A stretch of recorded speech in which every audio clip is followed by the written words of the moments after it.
I knew what Dale Hansen is. Unfortunately, right? Unfortunately. I remember Dale Hansen countdown when I first came to the league. So Jerry Jones and I and a couple other guys. This has been a great year, Ted. Dale. We love Dale. We love Dale. Dale. He keeps you in touch with sports. You're ready, jump right in. Dallas Dialogue with Dale.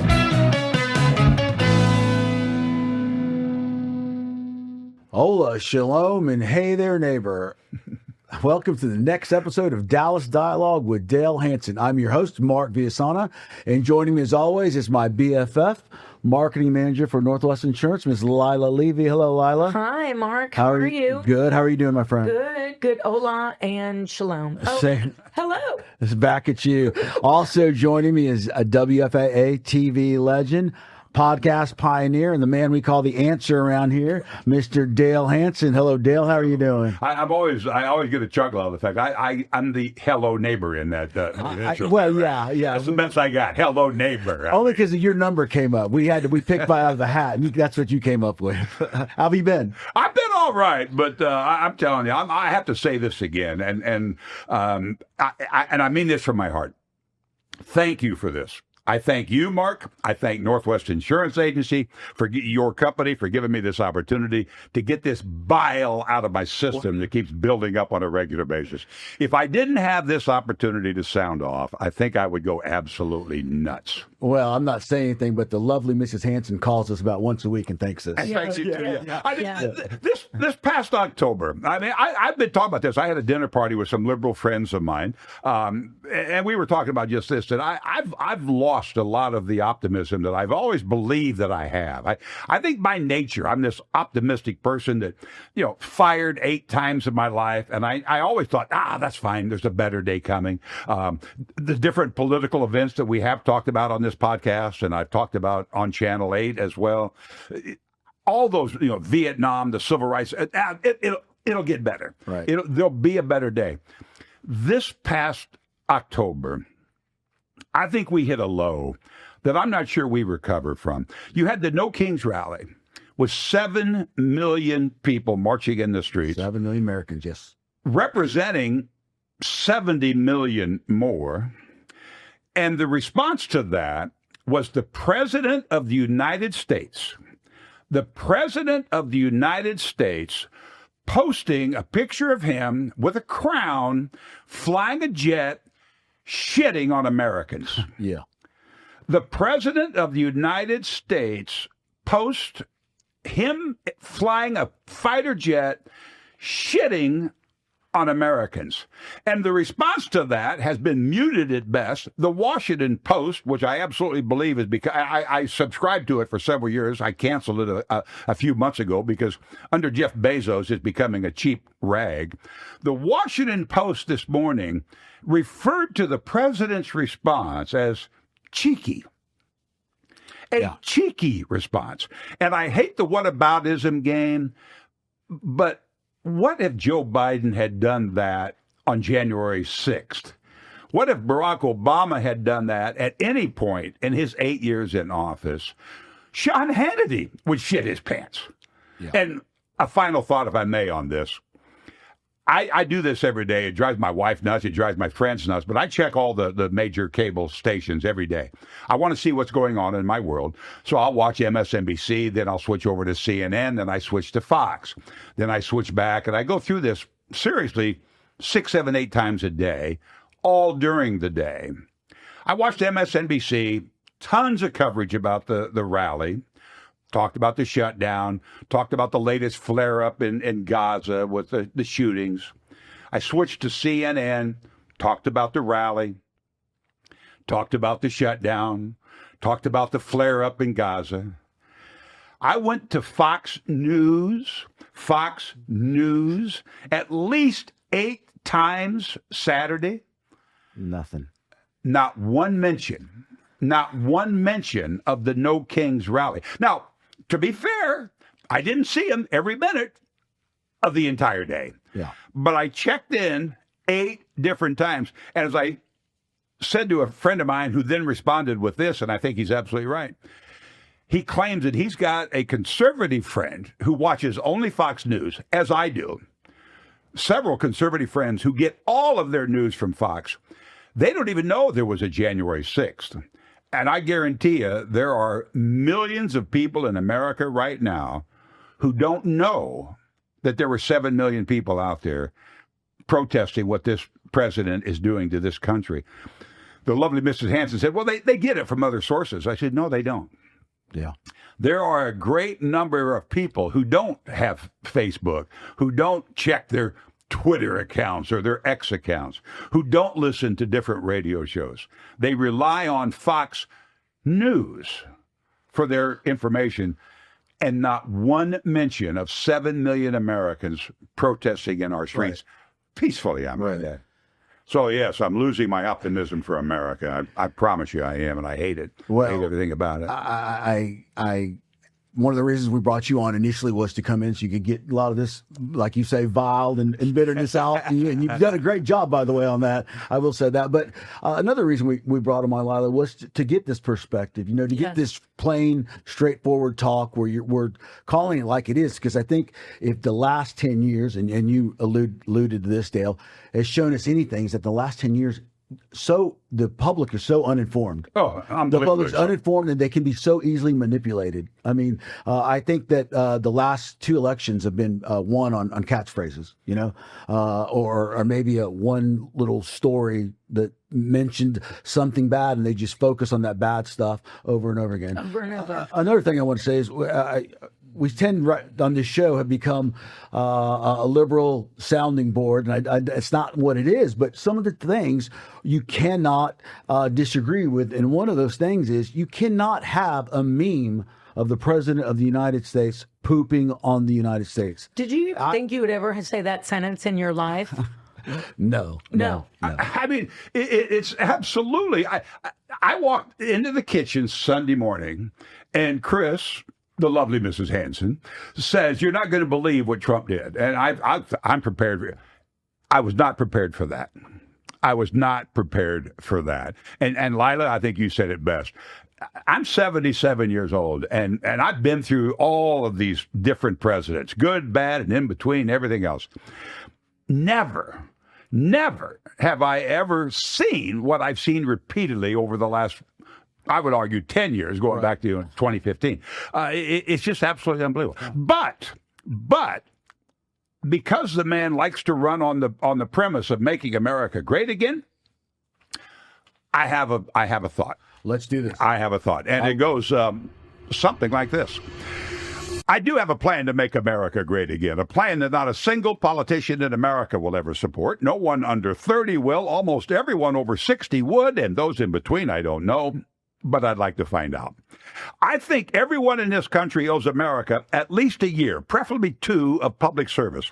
You can serve in the military, or you can pick up trash at a national park, build homes for humanity, clean the bedpans at a hospital. I don't care what public service you choose, but you have to choose one. Muhammad Ali said, service to others is the rent you pay for your room here on earth, and it seems to me like a small price to pay. I had to serve when I was young, and I didn't have a choice. I joined the Navy right out of high school when I was 17. Served 3 years, hated almost every day of it, and I'm thankful every day. It changed my life and made me who I am. I'm a completely different man now than where I was headed, because I got out of the bubble I was raised in and met the world. I met the people who didn't look like me, who didn't think like me, who weren't raised like me. But they made me think about this world we share in ways I never would have in that Iowa bubble, a bubble that is in every part of our country and everybody lives in. I was in a bar in Patuxent River, Maryland in 1967, and as many of you know, a lot of my stories begin with I was in a bar. But there were 5 of us jammed into a booth, playing our music on the jukebox incredibly loud, slamming drinks, flirting with the waitress, and being the obnoxious kids we were. Then another 5 or 6 black guys from the base came in. They sat on the other side of the room, as we usually did back then, and it wasn't long before one of my friends says, "Look at those guys." Guys wasn't the word he used, but the one he did, I won't. He said, "Just look at them. They're playing their music incredibly loud. They're slamming drinks, flirting with the waitress, and being the obnoxious kids they were." And I looked at my friend and I said, "You mean just like us?" So I got up and walked across the bar. Now, I'm not saying that it was like crossing a bridge in Selma, and I do not deny that alcohol was involved. But for the 18-year-old me, it was a walk that changed my life. I wanted to join their table, and when they wanted to know why, I said it's because I like Sam Cooke, Jackie Wilson, and James Brown better. And from that day on, I was known as the black guy lover at the naval base. Black guy wasn't the word they used, but the one they did, I won't. That change in me was one of the main reasons that led to the end of my first marriage. I married my high school girlfriend when I was only 19. I was never the man she thought she married. And my problem was, and in fairness to her, she was and always was exactly the woman I married. She stayed in that Iowa bubble. I didn't, and none of us should. We stopped the draft in 73, and since I hated what the Vietnam War had done to this country and theirs, I was glad we did. But not anymore. Too many who fight our battles now don't have the opportunities so many others do. Opportunities that allow them to talk about being a patriot, but talk is all they do. Everyone who has the opportunity to live in this great country has the obligation and the responsibility to give something back. Military service if you want, public service if you don't, and not the so-called public service that makes you rich. True public service will pay you very little, but your life will be richer, and you can't put a price on that. President Dwight Eisenhower said, "This world of ours must avoid becoming a community of dreadful fear and hate and be instead a proud confederation of mutual trust and respect." He was right about that. And the only way we ever get that mutual trust and respect is to meet the people and work with the people we don't meet in our bubble. And that is how we truly make America great again. I like that last phrase, Dale. You ought to put that on a T-shirt or a hat or something. Well, on paper, I love that idea. It sounds great. The fat kid in me keeps going back to the fact that, oh no, I'm gonna have to serve into the military. But you mentioned other types of service that are possible. And I do want to push back on some of it. I do think it's a great idea. Lila, what are your thoughts on all this? I like the thought of it a lot. Service in a variety of ways was taught to me as I grew up. My parents stressed that. My parents were amazing parents, and they were big givers and doers. And I very much subscribed to it, and my siblings did and have as well. I think it's good for your health. It's good for your emotional well-being. It's good for your intellectual well-being. And I really like the words you used, Dale, where you said, I met people and I talked to people and I was around people that were not like me and did not think like me and they didn't look like me, talk like me, think like me. And I think that's a really big key to enlarging your emotions and enlarging your intellect and expanding yourself in so many ways. It's kind of what a little bit of an offshoot of what I mentioned earlier about when Chris says to me, well, everybody gets their information from Facebook and all these different radio stations and all these different. I said, no, in your world, that's what you think happens. And the same thing can be applied at every level. That, income inequality in particular. Some people will tell you, friends of mine, quite frankly, will tell you, well, this inflation is not really a problem. I mean, gee whiz, Yeah. So what if a hamburger costs you $10? They were talking about going to the State Fair of Texas. And they're like, really? Wow, you're going to whine about the fact that, But do you realize that when ESPN raises their rates, that there are millions of people who can't afford ESPN. There are millions of people who can't afford HBO. There are millions of people who can't afford the $10 hamburger at the fair. But in their world, that's all they really know. So $10 at the fair, a subscription to ESPN or HBO. And that's why we need, and I think it's the only way, quite honestly, and I've been thinking about this for a long time, is why I wrote it so long. Yeah. I've been thinking about this forever, is that it really did change me. It absolutely changed me. And I think it changed me for the better. And as I mentioned, my ex-wife, who was stuck in how I grew up, Had I not gone to the Navy and experienced the people around me who I had never met in my life, I'm not sure how I would have turned out. Yeah, I totally agree with that. My father shared a similar experience when he went off to the Army Reserves. He left Oak Cliff, Texas, here in Dallas, and he says the people he got to meet and the traditions he was introduced to are just a way of life. And getting back to the point of being in a bubble, you said it yourself. Chris said all these people are going to complain about this or whatever, and you said they probably don't even know about it. That's so true. We live in a world where you get your information where you want to get it, and that's the only place you're going to get it. And whatever that information is being fed to you, that's what you get. And I think some kind of service deal, I have to give it up to you here, would serve to create some kind of national unity. Right now, we have none. Either you're on the right or you're on the left, and there is no in between. There used to be a whole sector called independence, but it seems to have gone away. What do you think, Lila? Well, and I like where you're coming from with that. And I think that your perspective on that, you saying that, it's not when I was preparing for today's segment, I looked at it, I pulled some information that's different from what you just said. And I really like what you just said because of the chair you sit in. Because the chair you sit in, you own your own business, you're a father of 4, you're married, you have family work with you, you have family that depends on you. It's an interesting chair that you sit in. I sit in a very different chair.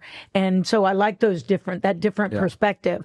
The perspective I came from in thinking about today's topic was I pulled a quote that Mr. Rogers, Fred Rogers, wrote, and I love what he subscribes to and his thought processes and what he brought to the world. And he said, this is quoting Fred Rogers, "We live in a world in which we need to share responsibility. It's easy to say, it's not my child, not my community, not my world, not my problem. Then there are those who see the need and respond. I consider those people my heroes." And I love that because he is saying, stand outside of the bubble that you're in.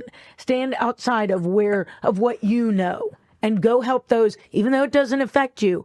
Go help those people and those entities. I'll tell you what, Mr. Rogers is always a great place to take a break. Why don't we take a quick break and we come back? We'll get into some different reasons and why I think this is a great idea, but there's also some people that probably push back on this. So why don't we get into all that when we come back? You've been listening to Dallas Dialogue with Dale Hansen, and we'll be right back. Thanks for listening to the podcast, but I have a question for you. What's going to happen if an accident happens at your home? Maybe a fire or a flood or even a burglary. Well, with Northwest Insurance Agency, all of those thoughts can just stay thoughts. Because when you're covered under the sombrero, you're covered for any accident imaginable. So give us a call today or visit us at nwagencies.com and let us give you the peace of mind you deserve.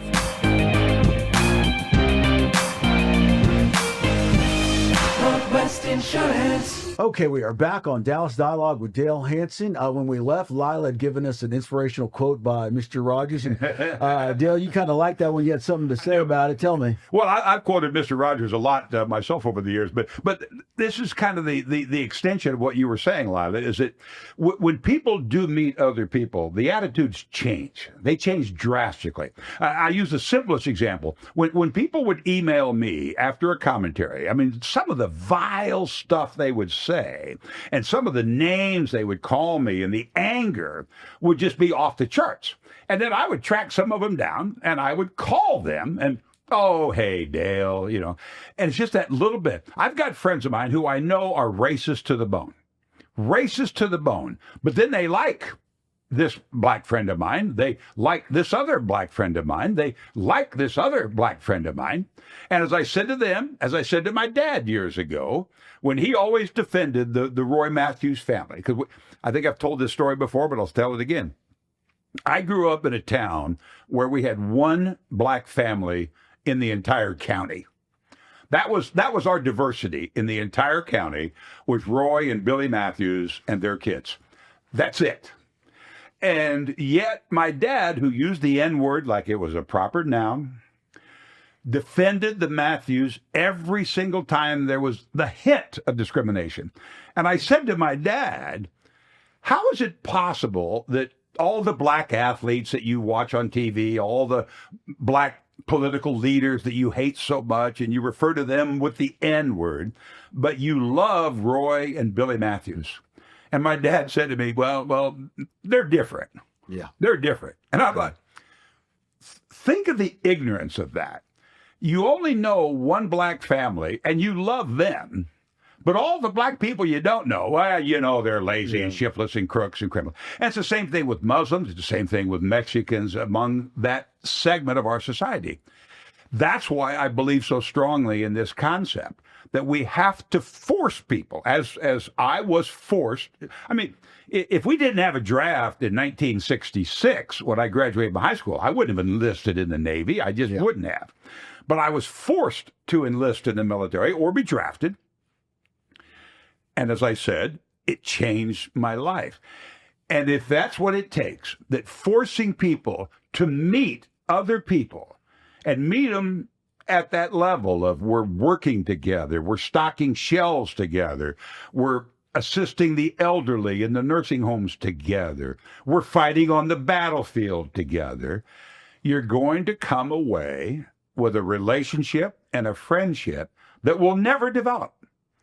And it will soften the hatred and the hard attitudes that you take against so many people who are simply different than you, who like different music, who like different foods, who like different entertainers. Of course it's different. We all are different, and thank goodness for that. As I mentioned at those dinner parties I have, I mean, I enjoy them, but the ones I really enjoy are when people don't agree with me. Right. I mean, to sit there for 2 hours with a glass of wine and everybody goes, oh, yeah, I like that, Dale, you're right. No. Explain to me why I'm wrong. And I will debate you, and we'll have a conversation, and oh, hold on, I'm going to go get more wine. I love the give and take of the diversity in our lives. I don't want everybody to be just like me. That'd be a scary world out there. Well, I think one thing it would be really effective is it would increase personal communication again. I mean, I think with social media and with all the devices we have, we've gotten away from just talking to people. You know, we talk to people through our keyboards, and of course, we're a whole different persona when we're behind our keyboard. But I do think too, it takes away. It gives actually the meaning of the word privilege back to being an American. I don't think great word, yeah. I don't think that too many of the, and gosh, I'm going to sound like all of the 57 years old that I am here, but some of the younger generation, I feel, don't understand what a privilege it is to be here in this country. I mean, we take for granted that we have the biggest order of French fries. We take for granted there are 27 varieties of ketchup at the grocery store. Or that we can download a movie and sit on our butt and watch it, you know, with popcorn. You know, That is so funny you bring that up. I think about that all the time because I remember when I was 8 or 9 years old and Grease came out, and I was like, man, I wish I could watch it at home. And you couldn't.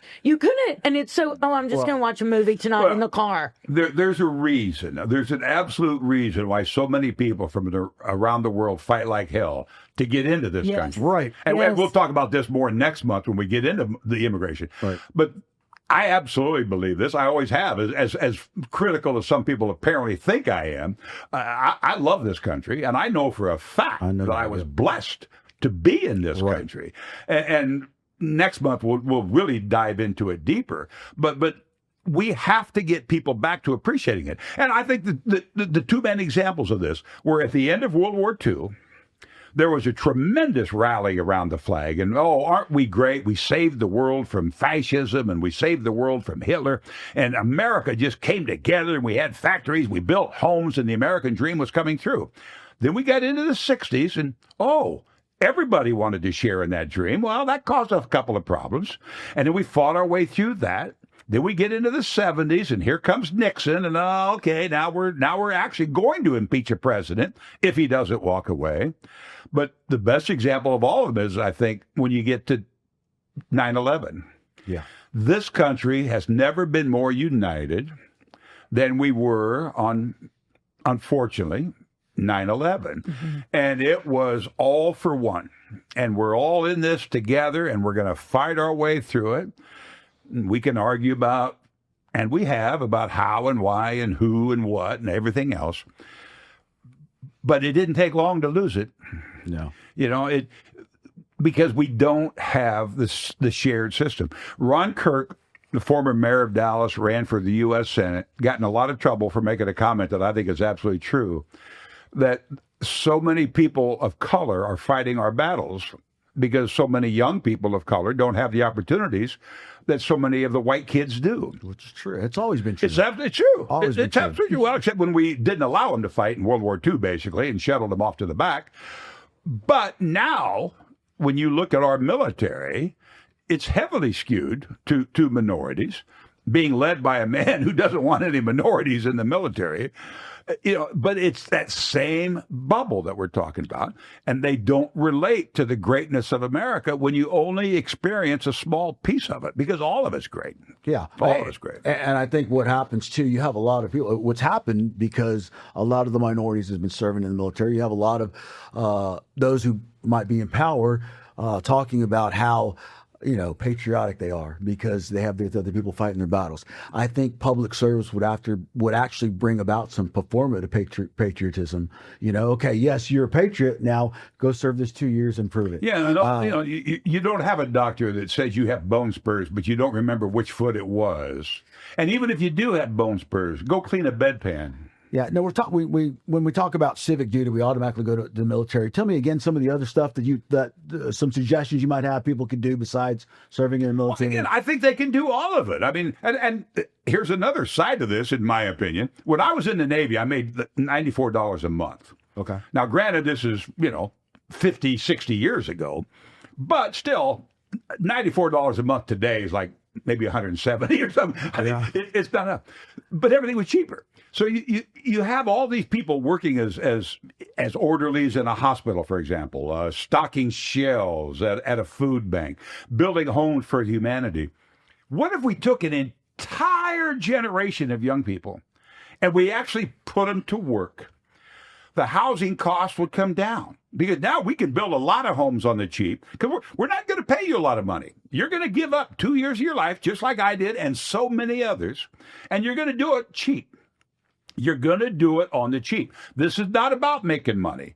This is about meeting people and giving something back. And it's just that extension of being a true volunteer, which, luckily for us, some people do. One of the side benefits that I don't think gets talked about nearly enough is that when you have volunteers, that means these agencies aren't paying people to do those jobs. They're able to benefit others because they've got free labor. Well, I'm saying let's make it cheap labor. Now, if you do want to be in the Army, we'll pay you quite a bit for that. You want to crawl up on a hot tin roof in Tulsa and build a new roof, we'll pay you for that. You want to pick crops? We have a nice sliding scale like we do in America, everything else. You want to stock shelves at a food bank? We don't pay you a lot for that, but we give you a couple of bucks. All of these jobs, to me, would be open. As I think it's like 27, maybe 30 some countries have mandatory service. Most of them have mandatory military service. South Korea, Israel, Finland. Finland has a great military. They have a required military service. But I don't think this country, there's not a chance in hell this country would ever vote on to mandatory military service again. Although they would, but I think we can start it by saying mandatory public service. And I think that goes down a little bit smoother than mandatory military service. We might not have a choice when it comes to mandatory military service the way we're heading, but... well, no, we may not. I mean, why not? We may not. Yeah, we may not. I want to get Lila's perspective on this and ask her if when she was young, if she would have been open to something like this. Let's take a quick break because what's going to happen. On the pushback, people are going to say this conflicts with individual freedoms, right?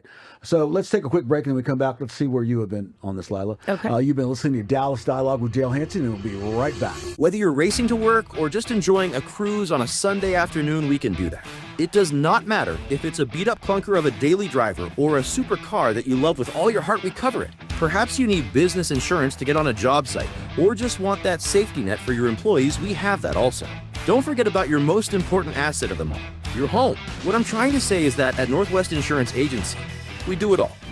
Northwest Insurance. Get covered under this umbrella. Northwest Insurance. Okay, we are back on Dallas Dialogue with Dale Hansen, and when we left, we were talking about how, on paper, this seems like a great idea. I think it's fabulous. I think that people, when they graduate high school, if they're not going on to further education, that maybe they should think about public service, or even if you're going to pursue a college degree, you should serve somehow.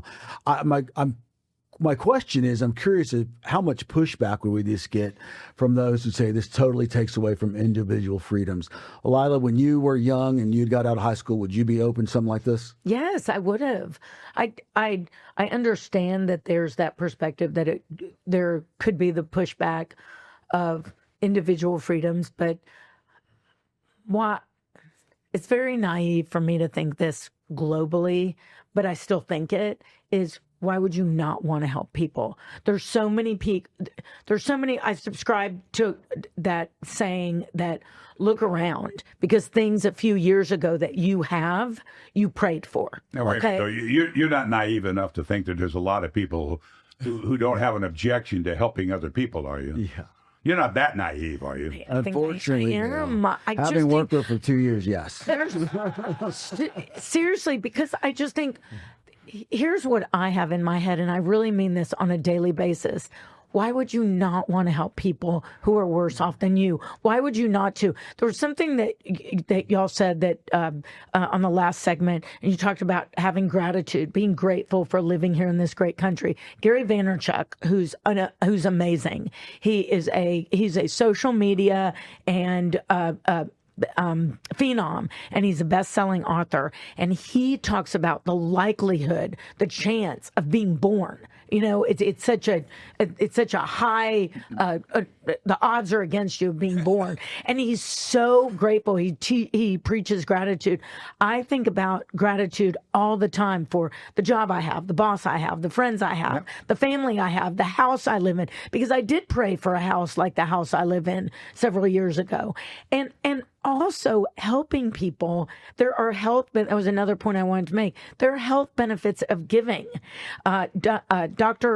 Psychologist Susan Albers talked about when you help someone or give a gift, your brain secretes feel-good chemicals such as serotonin, which regulates your mood, dopamine, which gives you a sense of pleasure, and oxytocin, which creates a sense of connection with others. So there are good things that come out of helping besides the actual act of helping others, whether you're emptying bedpans or there was an organization I was involved in, not Habitat for Humanity, but it was called Hearts and Hammers, where you went and repaired people's houses. So you weren't building a new house, but you were going to this person's house in this neighborhood because they needed a new ramp because they're in a wheelchair now, or they needed shrubs to be cleared out.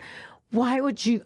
I am naive, because why would you not want to help people? I get the kumbaya approach, but I mean, and honestly, though, because there's going to be people that are even left of all three of us, they're going to say that's authoritarian. You know, authoritarianism, is that what it's called? I can't say that. I can't either. But you making people do something, you know, you're heading off in the direction that America wasn't even built on. So, also, you talked about you would have done that when you were younger. What about the generation today? I don't think there's no way in hell you could convince a majority of the youth today. No. Because they, all they hear is stuff about how bleak their future is, and I don't think they're going to buy into this patriotism.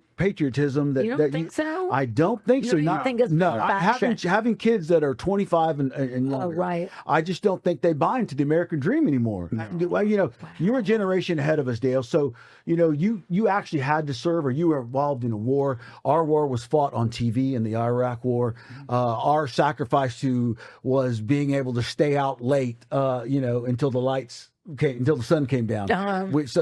We did hear about what the life Dale lived through. Yes. But we heard about it and saw a little about it with the reaction our parents had. But our kids know nothing about that whole generation. It's like Lila was talking about, this is the old Christmas time adage that everybody always talks about. It's better to give than to receive. I've got 2 kids who I guarantee you don't believe that. Right? I mean, it sounds great. And I'm sure Mr. Rogers might have said that himself at some point. It sounds great. What I don't understand, and I really don't know it well enough, is no one really objected to the draft until Vietnam. And then, as you all know, I'm sure, like my best friend in high school was killed in Vietnam. Yeah. And it was also my generation that kind of led the charge to putting an end to that draft.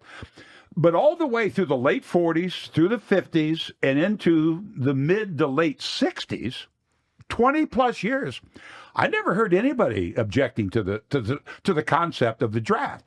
The only argument we had was, when you're 17 years old, 18 years old, coming out of high school, you think 4 years is like an eternity. If you went to the Air Force or the Navy for 4 years, well, you just cash it all in because there's nothing left after that. Right. I went to the Navy because I got in when I was 17. I only had to do 3 years. And I obviously didn't want to go to the Army because I was not wanting to end up in Vietnam. So I found this compromise of only doing 3 years, because signing up for the Air Force or the Navy for 4 years just seemed like, oh, that's just giving my whole life away. Yeah. And that's why I said at the very beginning of this commentary, Mark, there's not a single person under the age of 30 who would ever sign on to this. More importantly, and again, I don't know how the whole draft even came about, quite honestly. I'm sure it's in a book somewhere, and I might go find it now just for my own information. But like I said, we had this draft for 25 years. I don't remember any talk about, hey, this isn't fair. Why do I have to serve in the Army? Why do I have to go to the Navy? This isn't right. We need to put... I never heard that at all until the early 70s. And then by then, I'm out of the Navy, and I'm kind of like, well, yeah, I'm with you because it was horrible, and I hated it and all the rest of it. But there's not a single politician, because it's like voting to rein in Social Security. Yeah. But good luck with that. Yeah. Any politician that showed a spine and protected Social Security with some hard decisions, well, you're not serving anymore. Gun control, we've talked about on this podcast.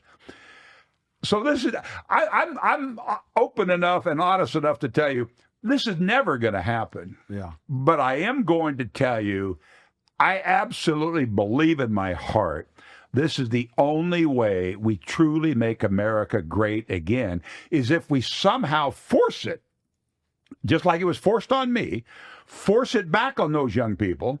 And I do think there'll be a generation that'll come out of that saying, that was actually a good thing. We're not asking you to crawl through the paddy fields of South Vietnam. We're asking you to volunteer public service.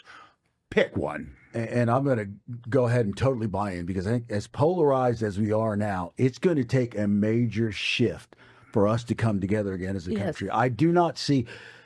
there's not a political figure out there that everyone agrees upon that, God forbid, somewhere happened and we could rally around them. I don't even think if there was a war, the country would rally against that war. We can't find a common enemy anymore. Well, I was going to say, though, just that, is that I think December 7th of 1941 was a rally point for this country. Yeah, 9/11. 9/11 was obviously a rally point for this country. As horrific as both of those instances were, and you may well be right. If China, because we do have people in this country, much like we did have in 1939, that didn't want us to get involved in World War II. Charles Lindbergh, I was just thinking of Lindbergh. Yeah. Charles Lindbergh, one of our great American heroes, was leading the charge. It's not our fight. It's not our fight.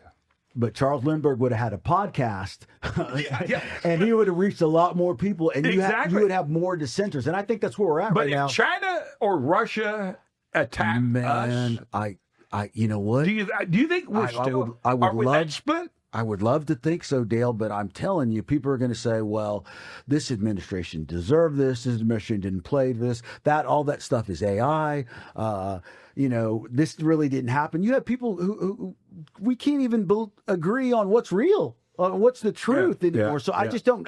I'd like to believe. Well, first of all, I hope nothing happens that does rally. Of course, I agree. Yeah, but I would love to believe that yes, we could all rally together. But man, I'm really down on how separate we are. I really are. I agree with you. Yeah. Do you not, Lila? No, I do. I mean, the divide just grows bigger every week and every month. There isn't anything that we can agree on. I'm in agreement with you, and I wonder where that finally ends. I'm a big subscriber to this saying, which is every storm runs out of rain. I am a very big subscriber to that. But I always used to believe that. I You did did? too. I No, I swear to you. I think most people who truly know me will tell you that I'm always one of the most optimistic, excited about life, looking forward, even at this stage of my life, looking forward to what might be around the corner. But it's just so hard because I see what I still think are good people at heart. They may not obviously think like I do. They may not be as generous as you don't understand why they're not, but I know they're out there.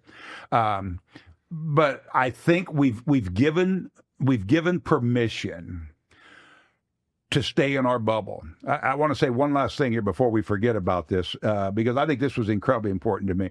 I don't know if you ever watched CBS Sunday Morning? Oh, yeah. I was turned on to this show a couple of years ago, and it's just fabulous. The reporting they do. If you're not watching CBS Sunday Morning, I strongly recommend you do.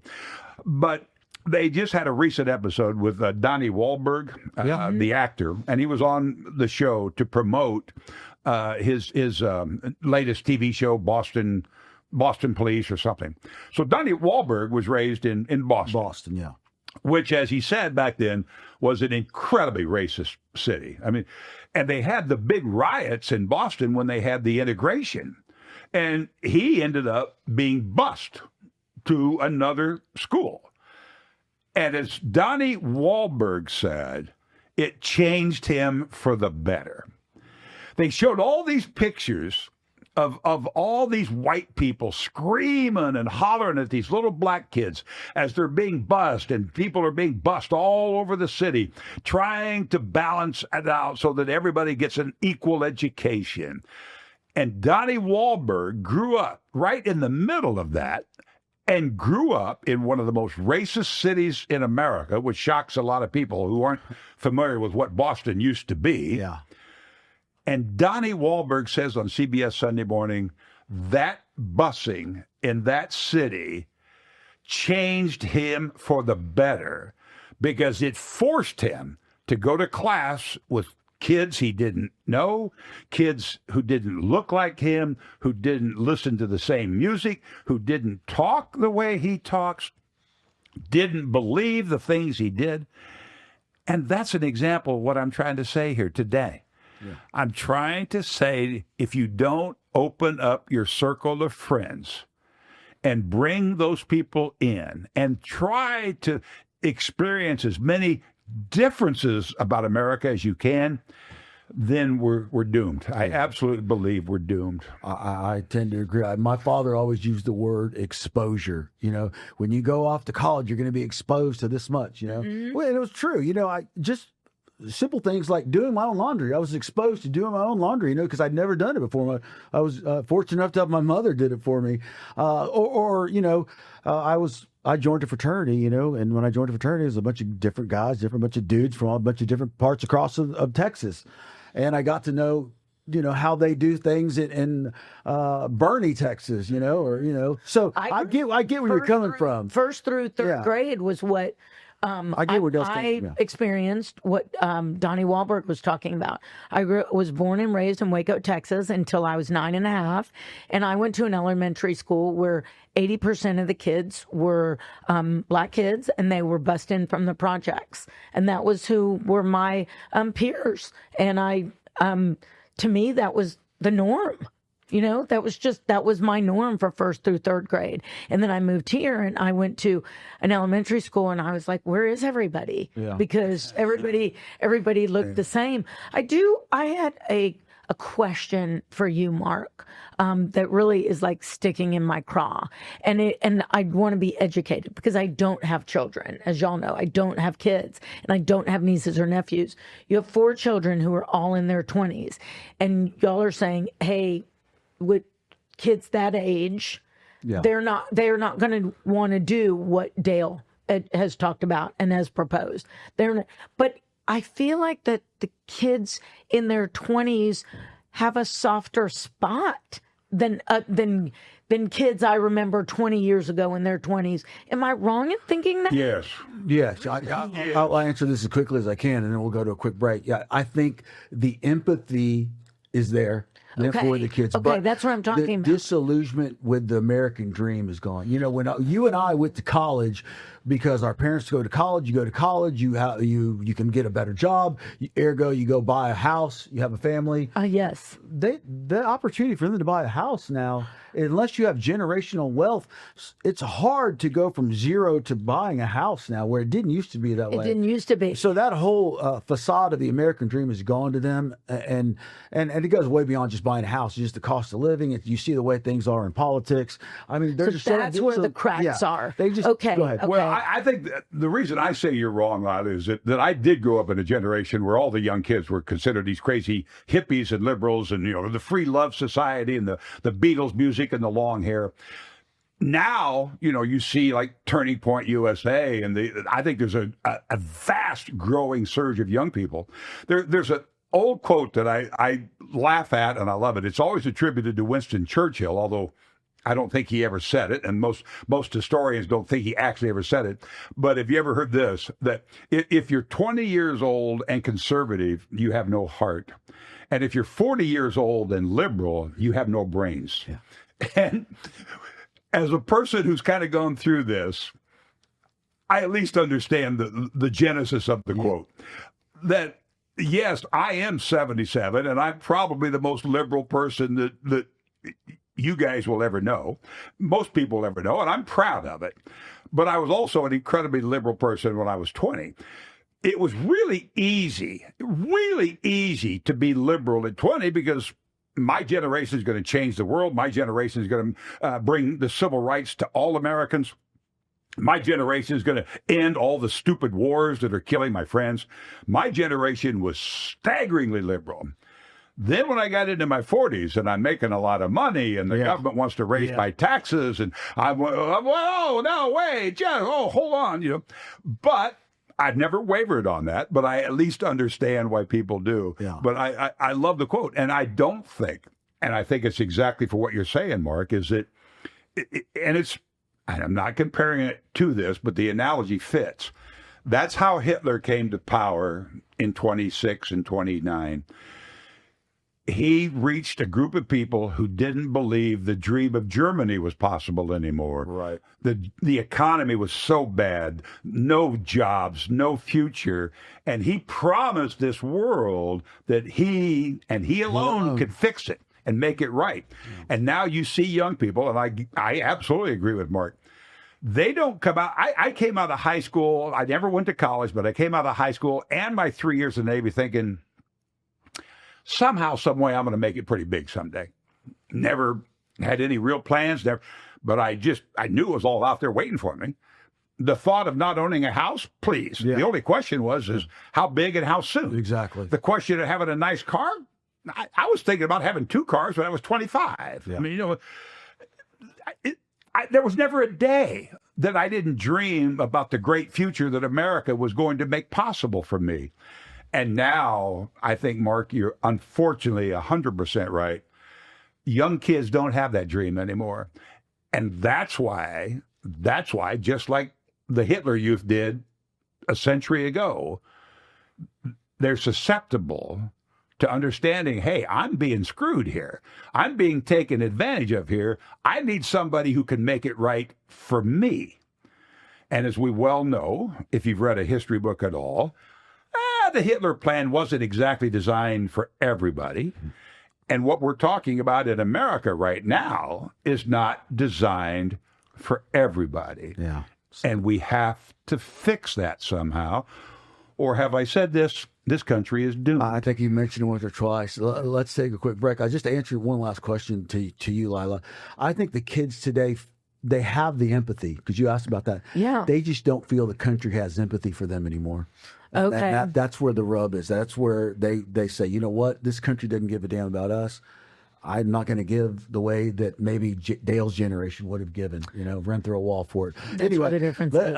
let's wrap this one up when we come back. A lot of good points. We could go on for ever and ever, and you dug so much more we can dig into, but my sponsorship dollars only go so far, Lila. So let's take a quick break, and then we will wrap this one up. You've been listening to Dallas Dialogue with Dale Hansen. If you're a Texas contractor and your insurance guy doesn't speak your language, fire him.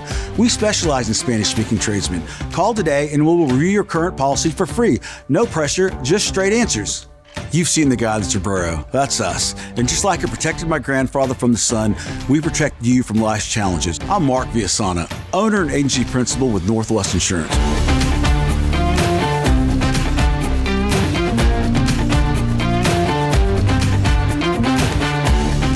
I actually heard about NW agencies through a friend of mine who's been using them for years. Honestly, I've been really impressed. They made the whole process so much simpler than I expected. I was always used to dealing with a lot of back and forth, but with NW it was straightforward, and I always felt like they had my best interests at heart. We're a full-service independent agency. That means we don't work for a single carrier, we work for you. We've got access to over 100 carriers, so whether you're insuring your home, your truck, or your electrical business, we'll find the coverage that fits your needs and your budget. It's been a game changer, really. I used to worry a lot about getting the right coverage, especially with my business and home, but now I feel much more confident. They helped me understand my options and made sure I had the right policy for both my business and personal needs. We specialize in helping hardworking folks, contractors, tradesmen, laborers, the people who keep Texas running. Whether you're a framer in Floresville, a roofer in Seguin, or a plumber in San Antonio, we'll walk you through the process in plain English or Espanol. We'll pour you a cup of coffee, talk you through your policy, and make sure you leave with more protection and more peace of mind than you came in with. This is Northwest Insurance. We've got you covered. Northwest Insurance. Okay, we are back on Dallas Dialogue with Dale Hansen. When we left, guys, we were talking about how the generations probably wouldn't be into too much into this. But the points you made, Dale, they're undeniable. I mean, the things we talked about that public service would do, it would create character in people. You mentioned empathy. Yes. You mentioned we talked about the unity we need in this country, and we talked. One of the good things about you said, Dale, is that it didn't have to be military service. It could be any type of service. My question to you guys is: do you think there's any way in hell this could ever happen in this country? Well, with just this little teeny tiny caveat, the Mormons do it. And I think this is true with about everything in life. We all buy into basically what we're taught from the beginning. Yeah. So, as I understand it, a kid is born into the Mormon church. They know from the get-go that when you get out of college, you're going to have to serve. And I think it's 2 years for them as well, is it not? Mm-hmm. But I remember they've had these great basketball players that come out of BYU or something. And, okay, you can go to the NBA and make millions of dollars, but 2 years of service first. Right. And at least I've never heard it. I don't know a lot of Mormons, but I know some. They just always say to me, well, yeah, I mean, that's what we do. That's our life. And you can compare that to any group of people. The Muslims grow up believing this. The Jews grow up believing this. The Christians grow up believing this. We have to somehow find a way, much like I think we did with the draft. We forced it on them during the Civil War. We need to bring you in. Yeah. And you're going to do this. And we did it again around World War II and the Cold War and through the 60s, as I mentioned. But I don't think we have a single politician that would vote for this act. We can easily force it on the 18, 19, 20-year-old kids. That's the easy part. Finding people with the moral courage to realize that this is a great way to make America great again requires someone willing to step up and say, I might actually be voted out of office, but I absolutely believe in this, because they won't do it for anything. They won't do it for anything. Yeah. And if the politicians don't make it a law, then there's nothing we can do. If you told young kids, this is the law now, I think they'd buy in. And then I think we'd have more Donnie Wahlbergs and Dale Hansens out there saying, ooh, thank goodness they forced me to get out of my bubble. I appreciate it. I really do. Thank you for getting me out of my bubble. We would have those kids in the future. But until we find the politicians with a spine, no. The answer is no. What about you, Lila? What do you think? I think that you could start this on a smaller scale. Maybe it's not something that's written into law, but that when you go, private companies could say, hey, look, we, in a calendar year, we require every employee to put in 20 hours of service doing something. Maybe you serve on a nonprofit board. Maybe you go work on the weekends at a hospital, something like that. And then you also put an incentive in there. For every 20 hours you do, you get, I'm just making it up, you get a day off. Hold on. Mark, you're a business owner. You have your own agency. Are you going to pay your employees to provide public service in the community? Because you know it's going to impact your bottom line. You really think American Airlines is going to tell their employees, we'll pay for you to do public? Corporate America is too greedy for that, Lila. You know what? They're I'm way going to too answer your greedy for question. that. I don't know, maybe, but it's an idea. It's better. It's better than no idea. And I do think I have worked for companies where they've encouraged you or brought up, hey, go do this. Here's an opportunity to do this. And again, give an incentive, and I don't mean like, a pair of tongs for somebody to use when they go grill out. Nobody wants another pair of tongs for that. But there's an incentive of, you know what, you get every time you do 20 hours, you get a 3-day weekend that quarter. Corporate America does have philanthropic divisions where they do something like that. I here's what I think, guys. I think something like this is going to happen, but I don't think it's going to come from the genuine good feeling perspective that you and Donnie Wahlberg would bring it to. I think eventually, and gosh, I'm pessimistic here, but this is the way I feel right now, the government is just going to force this upon our Why, though? Because I think we're moving to authoritarianism. I think I don't think we're having from that side of it. So it's going to be an ugly thing where, guys, it's not we're doing this because you can benefit the country. It's like, guys, you're going to do this. You're doing this because it benefits us. Exactly. Yeah. It benefits the wealthy. So that's my perspective on the thing. But that being said, the end result would still be the same. I feel in the fact that people would get to know different perspectives, and people would maybe treat people differently, and maybe we could come full circle again. What do people talk about that. all the time? Be more kind, show kindness. To me, this is a way to do it. Yeah. But I also, now to use your word, you said kumbaya earlier, which made me giggle. And I guess I'm a little bit of a poster child for kumbaya things, for kumbaya itself. But I think that there are a faction of people out there that do want to do this and would do this, but how, I don't know. No, I'm not knocking the idea of baby steps. The only thing that I do wrestle with is I'm way beyond baby steps. Yeah. I would like to see something before I'm dead, and obviously that might be like Thursday, before. But I don't have your time. Contract, Dale. Read the contract. Yeah. Die on us. I don't have time for the baby steps. Yeah. And at the same time, I don't know that baby steps would make enough of an impact. Yeah. I get it. You have to start someplace. But I still think the best way to start is to just make it universal. Yeah, just make it mandatory. And ideally, not because of the selfish authoritarian natures of where I think our government is headed as well. But there would be a direct benefit to a lot of these corporations. And in turn, which I really like, much like the military did. Well, if you went to the military, you got school, you got benefits, you got all kinds of long-term benefits by serving. The corporations could sign off for the same thing. They get the cheap labor. We will provide you cheap labor, like in housing again. Yeah. And in return for that, you kick in some college subsidies, you kick in some discounted loan rates for their future homes. There's a million things you can do, and it's all with an upside. Yeah. I absolutely believe it's all with an upside. I'm just too damn pessimistic right now to think it's going to happen. Well, no, I feel you, Dale. And I think we're all in agreement that if somehow we could get there, it would benefit this country. So There we go. We solved that one. What do we got for next month, Dan? And that's another one that I'm pessimistic about, but it's another thing that we need to do to solve the problems in this country is immigration. You had mentioned this to me several months ago, and I've been wrestling with it. I wrote this piece the other day that I'm incredibly proud of. I've written about it before, much like the gun control arguments that we've done. I read it to lovely Mrs. Hanson, who is my best critic. She's a true critic.